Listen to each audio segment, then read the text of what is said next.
First of all, a direct question to you will be, what do you think of his activism? To be honest with you, What do you think? ideally, I probably would have said, I don't want to talk about it, but You're one of the most intelligent people. Yeah, You can walk that tight line. yeah, it's not an issue for Yeah. me. And also because there's been quite some misreporting going on. Facts. To answer your first question, Yes. What do you think about his activism? I don't know much of it. I'll be honest with you. I don't know much of it. Prior to the first video where he mentioned me and my dad, I hadn't seen much of him.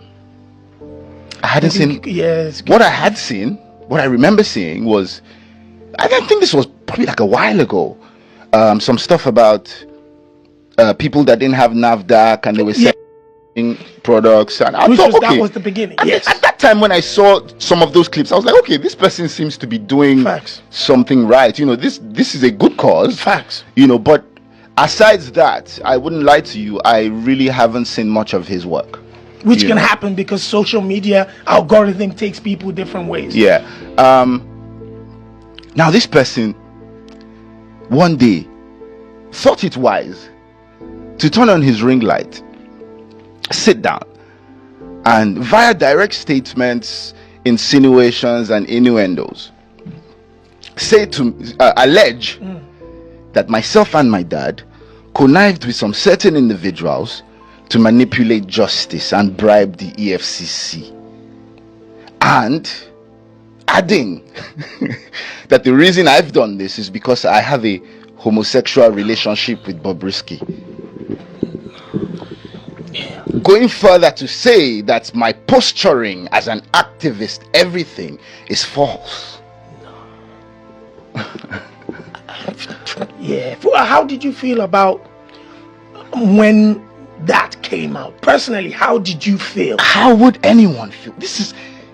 It's horrible things to say. Absolutely no proof.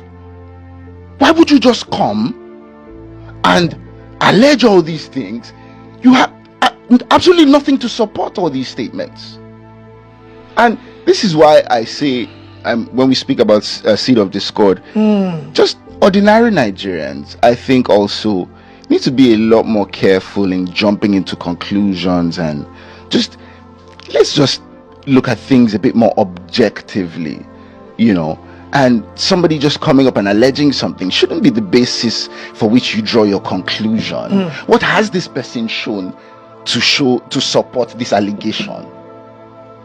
And what a lot of these people are now saying, why don't you face this? Okay, well, now via my counsel, I wrote to the person that he's alleging or he's attributing all these statements to, and the person has denied that absolutely no money was paid to me or my dad for nothing. All these things are false, basically. So now you have to defend yourself, because he who alleges must prove.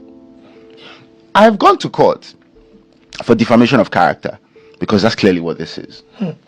Now, recently it was reported that the court has ordered 500 million naira to be paid, blah blah blah. I mean, that's false. The case of defamation is still very much in court.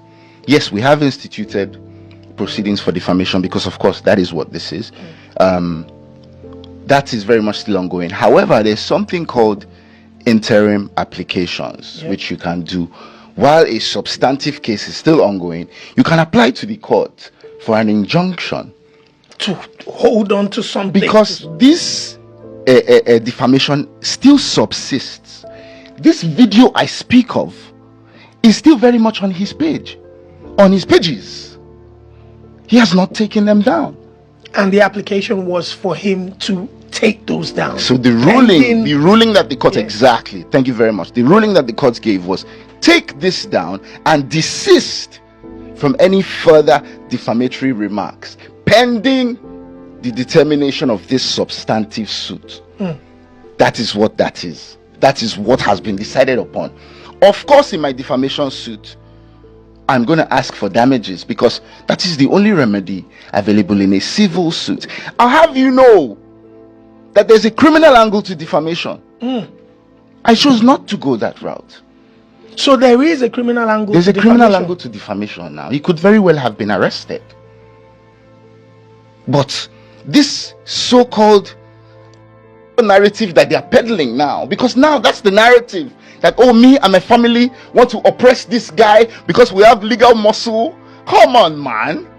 I know they find trouble, Baba. Yeah. You know, I know they find trouble, Baba. I dare my day. You set your ring light, begin to talk all this nonsense about me, and you expect me to sit down. I afforded this guy a phone conversation. Yeah, I wanted to speak about Seun Kuti is a mutual. Yeah. I saw, when this thing first came out, I saw Seun Kuti saying on his Instagram live that he knew about it, something. So I called him. Waiting with this Baba. So Seun must have called him, and then he reached out to me. And on the phone, this guy was instantly defensive. From the big, like, bro, try and listen. Like, what are you even already fighting about? And he said to me, what that mincing was, he said, Shebi, you are a lawyer, go to court. In my opinion, this person, during the conversation to try to find common ground, this person, in my opinion, wanted the litigation. Now, what he thinks that does for him, I do not know. I do not know what he thinks that does for him. I don't know if he thinks it will posture him as some sort of hero. But he clearly wanted the litigation. Without that conversation went, because as soon as you posted this thing, I sent you the pre-action notice saying what you've posted is a load of bollocks. You know, absolutely false. I need you to take it down and offer an apology within a certain amount of time. What did he do? Nothing. I thought I saw, first of all, apologies from Seun, and then I saw I believe I saw an apology from him too. So Seun Kuti did his because of, you know, the things he said on his live, you know, but that's aside. Yeah. He didn't offer an apology. He said, and this was at the House of Assembly when he was invited to this panel, said a few words, you know, some people are taking advantage to tarnish the image of my dad. Absolutely did not mention my name. Has been dodging mentioning my name ever since I wrote to him.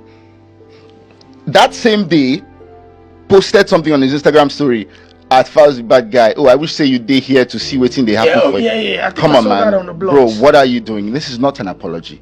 This defamatory publication still exists on your page. What are you doing? What is this? And you people are trying to peddle a narrative that I'm an oppressor. Are you people in? Your track record, bro, definitely. Go to my comment section now as we speak. Go to my comment section. Negative? Go to read comments, bro. Just go read comments by yourself. Negative? You will see where people dey. And this is the reason why a lot of people say things like, oh, Nigerians deserve what they get. I don't like to make statements like that, because really and truly, nobody deserves the amount that we go through, bro. Nobody does. But when you don't take your time to carefully assess scenarios and you jump on cheap manipulation tactics and you then spew negativity at somebody for absolutely no just cause, of course people are going to say stuff like that. People buy into that. What about the audio that he had presumed to have played, which alleged that the other person was saying what they had said? And that's why I'm saying that audio now has been denied by the person that he's alleging was the author. And bro, he who alleges must prove. So he has a lawyer. His lawyer has been in contact. So I imagine his lawyer would have explained all these things to him. You know, so since he really, really desperately wants litigation, the rest of the explanation will be done in court.